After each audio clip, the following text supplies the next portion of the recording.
Special Ranjit will be presenting via audio. Jeremy will rock the slides. And this is going to be our last presentation in the security and privacy segment. After that, we're going to jump into testing, simulation, and modeling. Delicious. Yes. All right, with that, I'll let Jeremy take over. Guys, please give it up for Ranjit. He's going to be presenting soon.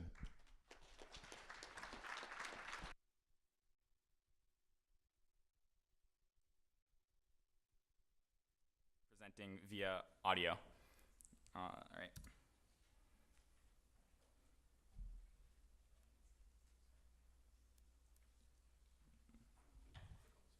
Contracts. We'll be looking at how much expressivity we can support and what limitations we might encounter. Then we look at efficiency issues and also see what kind of privacy guarantees we can make. Then I'll talk about some potential relaxations which will help in removing the fundamental limitations in expressive power and also make smart contracts more usable. The main highlight of this talk will be the use of off-chain crypto for scaling purposes. The magic technology that we'll employ will be secure computation, which is an active area of research and is currently being pushed into practice. I will also highlight some academic research that backs integration of secure computation and Bitcoin. This integration provides protocols for smart contracts that shed new perspectives on scaling issues.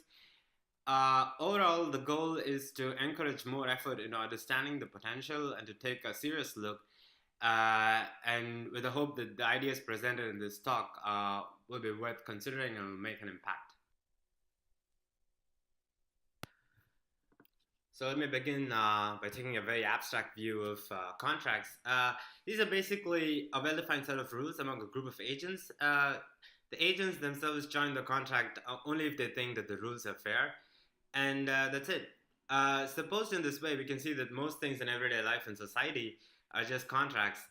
More philosophically speaking, Bitcoin itself is a contract between among miners and users of the system. So there's no value in a contract unless the rules of the contract are enforced, and this is typically done by some kind of authority. Also, typically contracts involve data or money.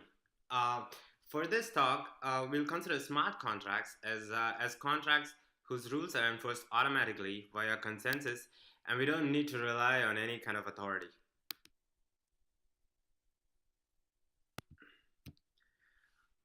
We will use Bitcoin and Ethereum as running examples to see different properties of smart contracts. First, we look at the expressive power of smart contracts. In Bitcoin, the expressive power comes from allowing transactions to be redeemed via scripts. The scripts are not restricted to specify just the recipient, but can also release payments based on certain other conditions. But something that I want to point out is that some of the opcodes in Bitcoin are restricted. These are done to avoid DOS attacks, and this limits the expressive power. Scripts give Ethereum its expressive power too, and but Ethereum takes it one step further and makes them Turing complete. Now, one would imagine that this sort of power is sufficient to cover all sorts of contracts, but later in this talk, we'll be looking at some simple contracts, but still these cannot be enforced easily in either Bitcoin or Ethereum.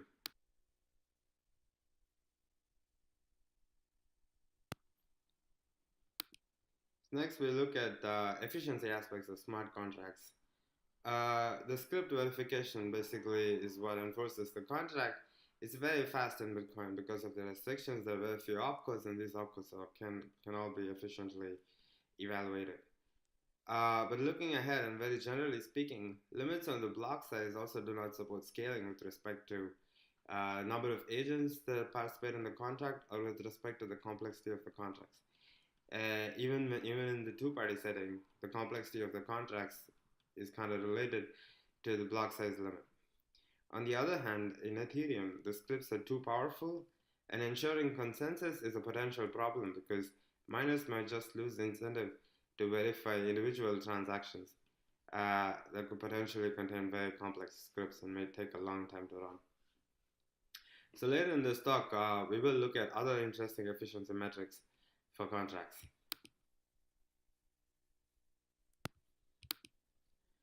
So privacy in general is not the main goal for Bitcoin or Ethereum. The focus is instead, and rightly so, on enforcing just the consensus. Later in this talk, we will look at how to use off-chain crypto for enforcing privacy and also to get many more features. Uh, thus supporting the fact that privacy need not be natively supported in Bitcoin. It is okay. We will use off-chain crypto for taking care of that.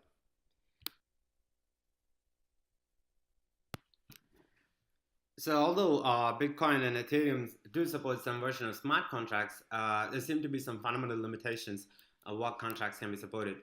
For example, consider the basic contract that allows fair exchange. So two parties want to exchange their digital assets.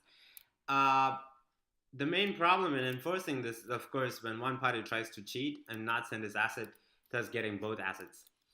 So how do we go about overcoming this attack and enforcing fair exchange? What we know is that if the assets are cryptocurrencies, then it's possible to implement fair exchange. This is via the protocol of Tier Nolan from the Bitcoin forums. We can generalize the Tier Nolan protocol to get fair exchange on assets as long as the assets have some supporting blockchains. But when the assets are arbitrary digital items and don't have supporting blockchains, then we have no idea how to implement fair exchange smart contracts. Actually, we have evidence that it might be impossible to achieve this in some strong models that may or may not apply to the Bitcoin ecosystem. In any case, these are useful contracts and simple contracts. I mean, fair exchange is as simple as contracts can get. So the question is whether there's a way out. So suppose we change the fair exchange contract like this, okay? So if the exchange happens, then everything is well. But if the exchange fails, then we impose a penalty on the cheating party that aborted the exchange. So let's call this variant of smart contracts as fair exchange, but with penalties, okay? It turns out that this relaxation is actually sufficient. For simple cases, and in the two-party setting, we can actually implement fair exchange with penalties using scripts that are currently supported in Bitcoin. We can also solve the problem in the general multi-party or the multi-agent setting, but the script size starts to grow linearly with the number of parties and becomes a scaling issue when the number of parties is large. In any case, the high-level point of the last two slides is that there are some very basic contracts which are either hard or impossible to implement on Bitcoin, or for that matter, even Ethereum. But if we introduce a relaxation, then we can start exploring the solution space and address scaling issues. So the general idea of the relaxation is basically to add an explicit penalty rule in the contract. That is, we include in the contract that if someone cheats, then the cheating agent is going to pay a penalty to all other agents. So this relaxation is actually very natural for contracts. All contracts are actually implicitly associated with a penalty for breaking the contract. Sometimes these are explicitly spelled out, sometimes they are resolved in a code of law, but in our setting, we will explicitly specify the penalty as monetary value that will be extracted from the cheating party if it deviates from the action specified in the smart contract. Such a relaxation could be the right one, since recent academic research actually backs such smart contracts and shows how to implement these contracts on Bitcoin-like systems. Of course, some extended support.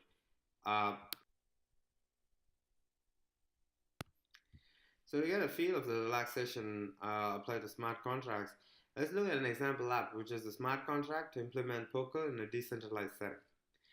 So here the agents in the contract obviously correspond to poker players. The rules of the contract correspond to poker rules, and the action steps of the agents involve either data or transactions. The data will be the cards that they possess and the community cards, which might be secret, and the action steps specify the transactions, namely the bets that the agents place as the game proceeds. Now, in a decentralized implementation that is resistant to collusions, we have to recover from an abort by a player, okay? A player may abort at any stage when it finds that it's unlikely to win the game. Now, the relaxation with penalties only specifies that we extract a penalty from a cheating player and distribute it among the players that follow the action steps.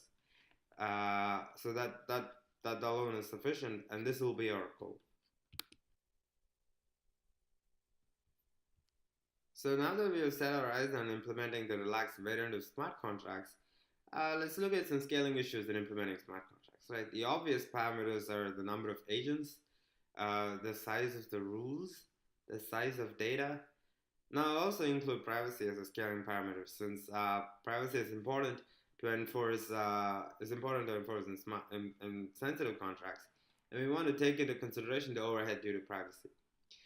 Just the first three parameters are directly related, affected by the limit on block size, and we'll see the type of solutions that we can come up with to say something meaningful and non-trivial about scaling issues. So our solution ideas, which I'll be presenting in the next couple of slides, will have two main themes. The first is that we'll be trying to build complex multi-agent contracts with large number of rules and handling serious data, but from very simple contracts. Okay, in the next slide, we'll say exactly what I mean by simple contracts. The second main theme is to use off-chain crypto technology to support scaling issues. Namely, we try and remove the on-chain dependence on size of rules and the size of data. So here is a simple contract that involves only two parties. We call it the Claim-or-refund transaction. It's basically a rehash of the zero-knowledge contingent payment described in the Bitcoin wiki in 2011. In the Claim-or-refund transaction or contract, we have a designated sender and a designated receiver. The sender locks coins in the transaction and specifies some criteria. Now the receiver can lock these coins and claim it if it produces some data that satisfies the criteria. The receiver has to do this within time t, otherwise the sender coins are just refunded back to the sender. So that's it. This is the description of the Claim-or-refund transaction. So the way I've described the Claim-or-refund transaction, I don't make any explicit references to the blockchain. So this abstraction can be useful to apply as well in other contexts where there's no blockchain supporting the currency. Anyway, the super cool thing about Claim-or-refund transactions is that quite surprisingly, you can build complex contracts out of them. As an example, in case study, we'll actually look at the problem of multi-party fair exchange with penalties and see how we can build this from just basic Claim-or-refund transactions.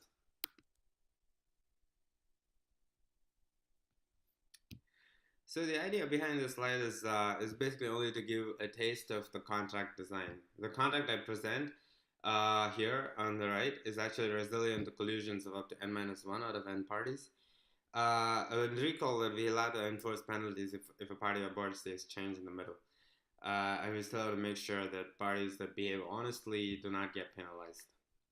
So we will use the arrow notation to capture a claim-or-refund transaction. An arrow from P1 to P2 represents a claim-or-refund transaction with P1 as sender and P2 as receiver. P2 must provide data T that satisfies the sender criteria within time tau.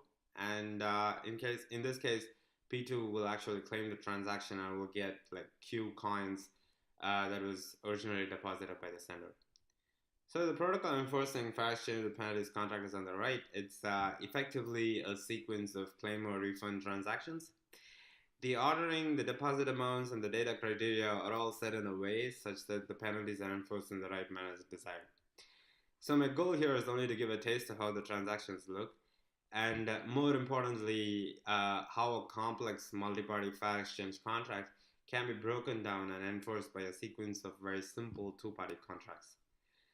So I will not be going into the details of the actual protocol, but just I'll mention like a couple of drawbacks that this protocol has. One is that there's no data privacy in this protocol. All the data, to claim a transaction, you'll have to reveal the data that satisfies the criteria. It's out there in the blockchain.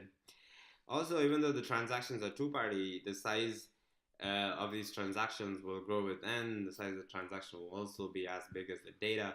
All these are major drawbacks and will affect scaling. But the good news is that all of these issues can be addressed just using crypto technology.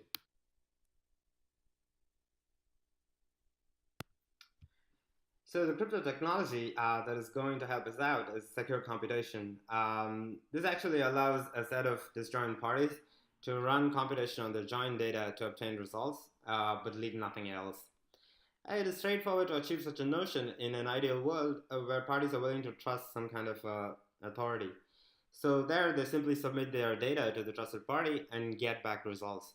The privacy and correctness are immediate in the ideal model, but of course we place our trust in the third party. In the real world, however, there is no such party to trust.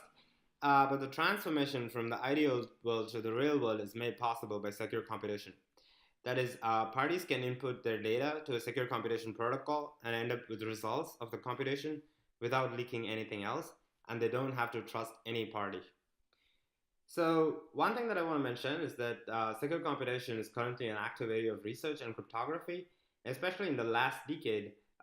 It has seen tremendous improvements in efficiency. Another thing that I want to mention is that crypto technologies that have gained a lot of recent attention, such as NARCs, non-interactive zero-knowledge proofs, fully homomorphic encryption, obfuscation, and others, these are all just special cases of secure computation.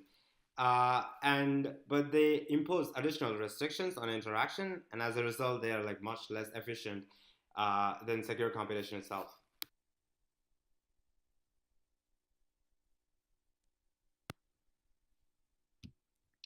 So using the power of secure computation, we can obtain significant improvements over the previous file exchange with Penalties protocol, and also more generally for stateless contracts. We can actually support arbitrary number of agents without fearing to go beyond the block size limit. We can also remove on-chain dependence on the size of rules and the size of data. All the computations involving rules and data will be carried out off-chain via the secure computation protocol. Privacy, of course, will be guaranteed by the crypto technology. So for stateless contracts, the combination basically works wonders, and you can implement file exchange protocols on Bitcoin as it is today without any modifications. For stateful contracts, we can get a non-trivial feasibility result. We can also guarantee privacy, but only in a stronger variant of Bitcoin that offers extended support. So, for example, for the poker contract, we will need signature verification on arbitrary but bounded data. We won't need like super powerful Turing complete scripts, so that's definitely an improvement over Ethereum. But we still need some extended script support. Another caveat is that the protocol will need a large number of two-body transactions, small size two-body transactions, but we need a large number of these. But I believe your off-chain payment channels like Lightning can be of major help.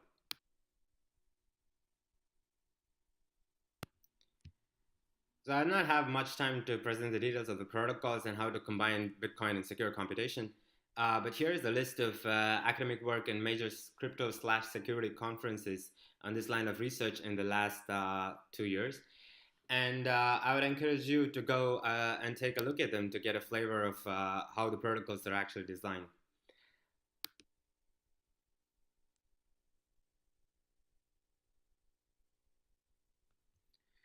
So summarizing, we introduced a natural relaxation called smart contracts with penalties. This was intended to remove limitations on the expressivity of smart contracts. The main highlight of this talk was the use of off-chain crypto for scaling purposes, and the magic technology that allowed us to do this was secure computation. This is currently an active area of research and is being pushed into practice. The combination of Bitcoin and secure computation is very powerful, and in addition, it also provides new perspectives on scaling issues that might be interesting to the Bitcoin community. Overall, I believe that this approach deserves more effort and attention from all sides, and this can lead to a newer, powerful, and more useful smart contracts on top of Bitcoin, which in turn will enable Bitcoin itself to be a killer app in many scenarios. Thanks for your attention. Thank you.